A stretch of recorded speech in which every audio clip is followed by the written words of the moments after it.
And like, all due respect, like when you transcend from this world, how do you want people to remember Anacaona and her work? I mean, thank you for asking that. Yeah, like, What you because say? I do have a I have a genetic disease. So unfortunately, I had to think about this a lot. And, just know, I guess, that my poetry is something that that I attribute this lifetime was meant for that. It was supposed to be dedicated to that. And I took it very serious. I wish I could have contributed more, and during this lifetime, but I am committed to trying to put out as much as I can while I'm still here.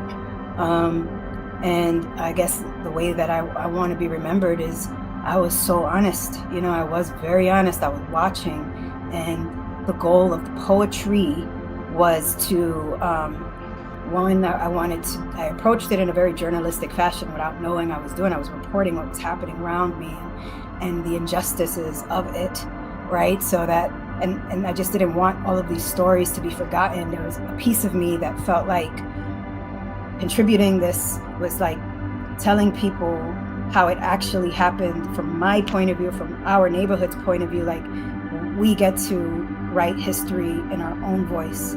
And you can read it in books or whatever, revisit these moments in time that I'm writing about in the book. But if you want to know, you want to go deeper, you want to know how that felt, what did that look like? What did the 1994 crime bill actually feel like in someone's home when you have, like your 12-year-old brother being ripped out of your house and all of the guys in your neighborhood just getting locked up, and every time you walk home, people are against the wall. Like, people talk about the 1994 crime bill, but when it was launched and it lived in your house and it actually ripped up your community, the poem that's on the track, or that's on the album and in the book, To Deify a Roach, it kind of tells you, like, this is what that looked like, in a very in real time, in a telescope. Like, you want to know what that felt like? You want to know the fear? You want to know, like, that's what it is.